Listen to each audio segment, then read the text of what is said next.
وہ دونوں اس کی شکل دیکھنے لگے تو وہ توقف سے بولا، مگر ہمیں اتنا یقین ہے کہ ملکہ مراد راجہ کو نقصان پہنچانے کا موقع نہیں گنوائے گی۔ ملکہ ہماری بھی دشمن ہے، مگر ہمیں اس کے اوپر اپنے اعتبار کو نہیں ماپنا۔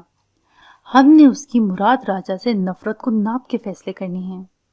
دشمن کا دشمن دوست ہوتا ہے، میں سمجھ گئی۔ تالیہ نے ٹھنڈی سانس بھری۔ ملکہ ضرور جہاز بھیجے گی اور ہم سارا سونا لے کر بھی آئیں گے۔ اس کے بعد امید ہے تب تک مراد سے میرا تعارف ہو چکا ہوگا۔ اس وقت تک اس کی ساری طاقت ختم ہو چکی ہوگی۔ میں اس کو مجبور کروں گا کہ وہ ہمیں واپس جانے دے۔ اور وہ سونا؟ ایڈم فوراً بولا تو تالیہ نے اسے دیکھا۔ سونا ملاقہ کے لوگوں کی ملکیت ہے۔ میرا خیال ہے ہمیں وہ شہر کے سارے غریب لوگوں میں بلا تفریق بانٹ دینا چاہیے تاکہ وہ اس سے اپنی زندگیاں سنوار سکیں۔ میں صحیح کہہ رہی ہوں نا توانکو؟ سونا ملاقہ کے لوگوں کا ہے اور اس کا فائدہ لوگوں کو ہی ملنا چاہیے، اس نے رسان سے کہا تو تالیہ مسکرا دی۔ ایڈم کو بھی سن کے بھلا معلوم ہوا۔ لیکن سر، پھر سے خیال گزرا، آپ راجہ کو کیسے مجبور کریں گے کہ وہ ہمیں واپس جانے دیں؟ جس دن تم جہاز لے کر واپس آؤ گے تم خود جان جاؤ گے۔ اس نے بھی مسکرا کے تسلی دی اور جیا کی وہ پوری سراریت بھری فضا میں ڈوبی دوپہر دھندلی ہوتی گئی۔ امانت داری سے واپس لے آئے سب کچھ؟ تالیہ کی بات پہ چونکا۔ وہ اب عرشے تک آ چکی تھی۔ ایڈم سنبھل کے مسکرایا۔ وہ بحری جہاز کے عرشے پہ کھڑا تھا اور تالیہ سیڑھیاں چڑھتی اوپر آ رہی تھی۔ آپ تو شاید میرا تابوت دیکھنے کی دعا کری تھی۔ اگر تمہارے لیے میری دعائیں پوری ہوتی تو آج تمہارے جنازے کو 4 ماہ بیت چکے ہوتے۔ وہ اس کے ساتھ آ کھڑی ہوئی۔ عرشے کے کنارے پہ لوہے کی ریلنگ لگی تھی۔ تالیہ نے اسے تھام لیا اور سمندر کے پانی کو دیکھنے لگی۔ حالات کیسے ہیں؟ وہ پوچھے بنا نہ رہ سکا۔ جیسے ہم نے سوچے تھے، اب بہت جلد مراد راجہ گھٹنے ٹیک دے گا۔ شکر، اور یہ سارا سونا ہم ملاقہ کے غریبوں میں بانٹ دیں گے۔ مجھے یہ سب کر کے بالکل روبن ہوڈ والی فیلنگ آ رہی ہے۔ وہ بھی اسی طرح خوش ہوتا ہوگا۔ تالیہ ہنس دی۔ روبن ہوڈ ایک چور تھا، مگر وہ غریبوں میں اپنی چوری بانٹ دیتا تھا۔ چور چور میں فرق ہوتا ہے۔ وہ دونوں عرشے کی ریلنگ کے ساتھ آمنے سامنے کھڑے تھے اور نیچے ایک طرف سمندر پھیلا تھا، دوسری طرف ساحل پہ کشتیوں، ملاحوں اور مسافروں کا ہجوم دکھائی دیتا تھا۔ وہ جواب میں پھر سے ہنسی تو ایڈم بولا، آپ روبن ہوڈ کو چھوڑیں، اپنے وان فاتح کی سنیں۔ آپ کی ضرورت پڑی ان کو یا نہیں؟ تالیہ نے جواباً بے نیازی سے شانے اچکائے۔ شہزادی جیسی تاشا نے ایک غلام سے شادی کی تھی اور اسے آزاد کر دیا تھا، سو میں نے بھی انہیں آزاد کروا ہی دیا تقریباً۔ پھر چونکی۔ تاشا کی نظر کچھ یاد آیا۔ وہ تو میں نے لکھی نہیں، وہ جو آپ نے خواب میں سنباؤ کے گھر لکھی دیکھی تھی۔ ہاں وہی، وہ تو میں نے ابھی لکھنی تھی۔ تو جا کے لکھ لیں۔ تالیہ نے پھر گوں مگوں نظروں سے اسے دیکھا۔ مگر ضروری تو نہیں کہ وہ نظم میں نے ہی لکھی ہوں، اور کیا ضرورت ہے مجھے اسے لکھنے کی؟ درست کہا، جو تاریخ میں ہو چکا ہے وہ کسی وجہ سے ہوا ہے، آپ زبردستی حالات کا رخ نہیں موڑ سکتی۔ پھر وہ ساحل کی طرف دیکھنے لگا جہاں چینی فوجوں کا قافلہ آتا دکھائی دے رہا تھا۔ ان کے ہمراہ گھوڑا گاڑیوں کی ایک قطار تھی۔ ایڈم نے گہری سانس لی۔ آخری مرحلہ شروع ہو چکا ہے۔ تالیہ نے چونک کے اس طرف دیکھا۔ ایڈم اب سپاہیوں کی طرف بڑھ گیا تھا، اسے بہت سی ہدایات جاری کرنی تھیں۔ عصر کا وقت ہوا تو بندہ ہارا کے محل پر ٹھنڈی چھایا اتر آئی۔ دیوان خانے کی اونچی کھڑکیوں کے پردے ہٹے تھے اور اندر ایک میز کے گرد 2 کرسیاں رکھی دکھائی دیتی تھیں، دونوں خالی تھیں۔ مراد راجہ دیوار سے ٹیک لگائے ہاتھ میں ننھا سا حقہ تھامے کھڑا تھا۔ وقفے وقفے سے وہ حقے کی نال لبوں میں دباتا اور گڑگڑاہٹ سے تمباکو اندر کھینچتا، پھر نال ہٹا کے منہ سے دھواں باہر نکالتا۔ دھوئیں کے مرغولے بنتے ہوئے فضا میں تیرنے لگتے۔ وہ بظاہر پرسکون لگتا تھا، مگر کبھی کبھی چہرے پہ اضطراب دکھائی دینے لگتا جسے وہ مسلسل چھپانے کی سعی کر رہا تھا۔ دفاقتاً دروازہ کھلا اور 2 سپاہی وان فاتح کے ہمراہ اندر داخل ہوئے۔ اس نے اب پاجامے پہ خاکی کرتا پہن رکھا تھا، آستین پورے تھے اور ہاتھ کی پٹیاں نظر آتی تھیں۔ کن پٹی کے زخم اور سر کے زخم پہ لیپ شدہ دوا سوکھ چکی تھی۔ کوئی زنجیر نہیں، کوئی ہتھکڑی نہیں۔ اس کے چہرے کے تاثرات ہموار تھے، پرسکون، ٹھنڈے۔ سپاہی چلے گئے تو اس نے بس نگاہیں گھما کے اس خالی خالی سے کمرے کو دیکھا۔ پھر نظر کرسی میز پہ ٹھہری، لب مسکراہٹ میں ڈھلے۔ ہماری دنیا میں جب کوئی مذاکرات کرنے پر راضی ہو جائے تو اس کے بارے میں کہا جاتا ہے کہ فلاں میز پر آمنے سامنے بیٹھنے کو تیار ہے۔ وہ محظوظ سا بولا۔ مراد راجہ نے کھڑکی سے ٹیک لگائے، شکاری نظریں اس پہ جمائے، حقے کا قش لیا اور حقہ کھڑکی کی منڈیر پہ رکھا، پھر سر کے خم سے اشارہ کیا، کرسی حاضر ہے، تم بیٹھو۔ فاتح نے مدھم مسکراہٹ کے ساتھ پیشکش قبول کی اور کرسی کھینچ کے بیٹھا، پھر ٹانگ پر ٹانگ جما لی۔ تم بھی بیٹھو راجہ، تمہارے بیٹھنے کی بات ہوئی تھی، میرے نہیں۔ وہ وہیں ٹیک لگائے کھڑا رہا۔ اوہ، تم مجھے اپنے برابر کا نہیں سمجھتے۔ خیر، اس نے سادگی سے شانے اچکائے۔ اس کی چھوٹی خوبصورت آنکھوں میں بے پناہ چمک تھی۔ اس ہجوم کے بارے میں تو سن لیا ہوگا تم نے۔ مراد راجہ نے کھڑکی سے نیچے نظر آتے لوگوں کی طرف اشارہ کیا تو کرسی پہ بیٹھے فاتح نے سر کو خم دیا۔ میں ایک عرصہ ان لوگوں کو اپنے لیے کھڑا ہونے کی ترغیب دیتا رہا، مگر کمزور لوگ شاید اپنے لیے کھڑے نہ بھی ہوں تو اس کے لیے ضرور ہوتے ہیں جس سے وہ محبت کرتے ہیں۔ مجھے خوشی ہے کہ کم از کم یہ لوگ کھڑے تو ہوئے۔ مراد نے حقہ اٹھایا اور غور سے دور بیٹھے فاتح کی آنکھوں میں دیکھا۔ ان لوگوں کو یہاں سے بھیجنے کا کیا لوگ ہے؟ یقیناً ان کے مالک تمہیں تنگ کرے ہوں گے، جلد سلطان کو خبر ملنے والی ہوگی، لیکن یہ لوگ تمہارا مسئلہ نہیں ہے۔ تمہارا مسئلہ آج دوپہر ملاقہ کی بندرگاہ پر لنگر انداز ہوا ہے۔ مراد چونکا، آئیبرو تعجب سے اکٹھے ہوئے۔ کیا مطلب؟ ہم نے 3 چاند والا جزیرہ ڈھونڈ لیا ہے اور تمہارا پالتو وحشی درندہ مار کے تمہارا خزانہ بحفاظت ملاقہ لے آئے ہیں۔ مراد لمحے بھر کو شدد رہ گیا، پلک تک نہ جھپک سکا۔ وہ خزانہ چینی بحری جہاز پہ آیا ہے اور اسے چینی سفارت خانے بھیجا گیا ہے۔ بظاہر وہ چین سے آئے قرضے کے سکوں سے بھرے صندوق ہیں، لیکن ان میں سے 21 صندوق تمہارے ہیں۔ مراد ایک دم تیزی سے دروازے کی طرف بڑھا مگر پھر رک گیا۔ یہی سوچ کے رکے ہونا کہ چینی سفارت خانے پر حملہ نہیں کروا سکتے تم۔ میں نے بھی یہی سوچ کے چینی جہاز میں سامان لانے کو کہا تھا۔ بالفرض تم چینی سفارت خانے پہ حملہ کروا بھی دو تو اپنی فوج اور سلطان کو کیا وجہ بتاؤ گے؟ تم خزانے کی حقیقت کھولنے کے متحمل نہیں ہو۔ مراد کے قدم زنجیر ہو گئے۔ وہ کمرے کے وسط میں مجسمے کی طرح کھڑے فاتح کو دیکھنے لگا، اس حالت میں کہ اس کی رنگت متغیر ہو رہی تھی۔ یونسوفو، وہ تمہارے ساتھ شریک تھی، ہے نا؟ اسے سارا کھیل سمجھ میں آ رہا تھا۔ آگے کا سوچو راجہ، اگر تم ہر جگہ خطرہ مول لے کر چینی سفارت خانے پر حملہ کر بھی دو تو جانتے ہو سفارتکاروں کو مارنا کتنا سنگین جرم ہے، وہ بھی اس دور میں جبکہ تمہاری ملکہ چینی ہے۔ نہیں مراد راجہ، تم چین سے جنگ چھیڑنے کے متحمل نہیں ہو سکتے۔ تم جھوٹ بول رہے ہو۔ اس کی آنکھیں سرخ پڑنے لگی مگر آواز میں نہ کوئی غراہٹ تھی نہ گرج۔ اس کے قدموں تلے سے زمین سرک چکی تھی۔ تم جانتے ہو میں جھوٹ نہیں بول رہا۔ شہزادی تاشا جنوبی محل نہیں گئی تھی، وہ جزیرے پہ گئی تھی اور ملاقہ کے لوگوں کی امانت واپس لے آئی ہے۔ چند لمحے کے لیے کمرے میں ہولناک خاموشی چھائی رہی۔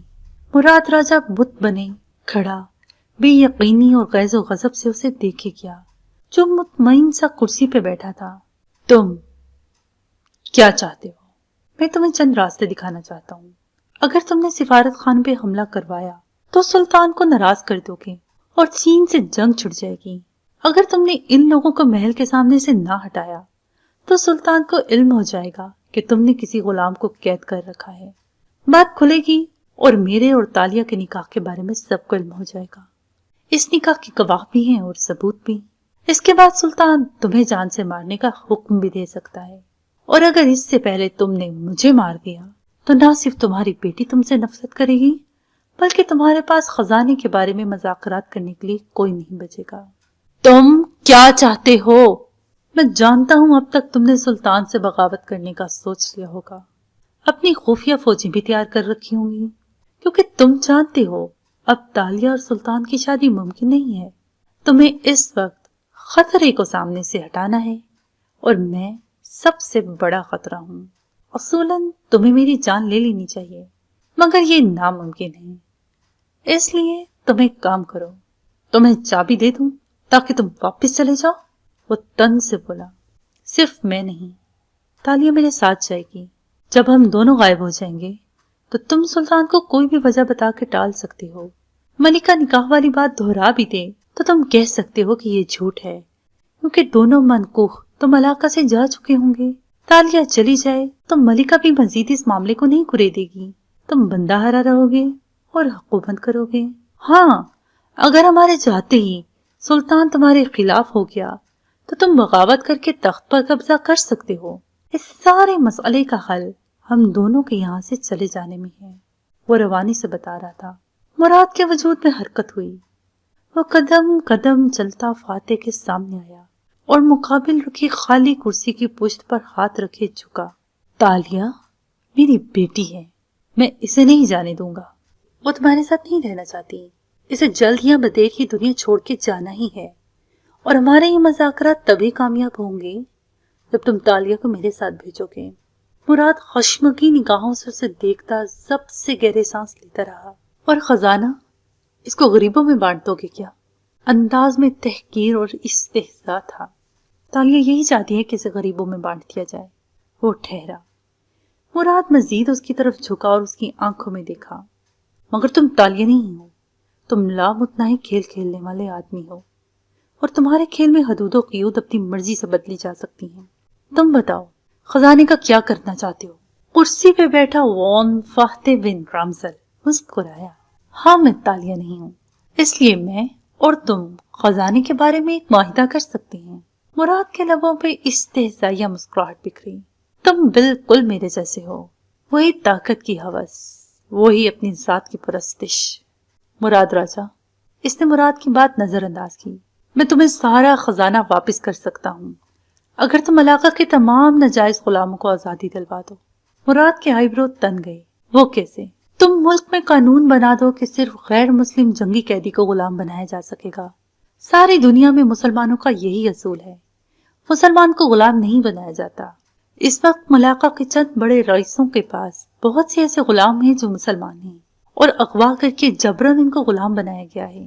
اب تم ان کے مالکوں کو ان کی قیمت ادا کرو یا ان کو ڈراؤ دھمکاؤ۔ جس وقت وہ غلام آزاد ہو جائیں گے، میں تمہارا خزانہ واپس کر دوں گا۔ ملاقہ کے لوگوں کی دولت لوگوں کے ہی کام آنی چاہیے، اور پھر میں تمہیں چابی دے دوں اور تمہیں یہاں سے جانے دوں۔ وہ تن سے بولا، ہاں، ورنہ سلطان کو اس نکاح کی خبر ہو جائے گی اور تمہاری مشکلات بڑھ جائیں گی۔ لیکن اگر تم میری بات مان لو تو تم بدستور حکمرانی کرتے رہو گے اور مزید جزیروں پر اپنا مال چھپاتے رہو گے۔ میں تمہیں بدعنوانی کرنے اور لوگوں کا مال لوٹنے سے نہیں روک سکتا، لیکن میں اپنے اور تالیہ کے لیے بقا کا راستہ ڈھونڈ سکتا ہوں۔ چند لمحے وہ اسے خاموشی سے دیکھتا رہا، جیسے ذہن میں جمع تفریق کر رہا ہو۔ پھر آہستہ سے بولا، تم چلے جاؤ، میں تمہیں چابی دے دوں گا، لیکن تالیہ کو مت لے کر جاؤ، وہ گئی تو واپس نہیں آئے گی۔ تم نے اسے خود اپنے اعمال سے کھویا ہے، وہ تمہارے کردار سے نفرت کرتی ہے، تمہاری طاقت کی ہوس، تمہاری چال بازیاں۔ پھر سر جھٹکا۔ خیر، اس کے بغیر ہمارا کوئی معاہدہ مکمل نہیں ہوگا۔ مراد نے گہرا ہنکار ابھرا۔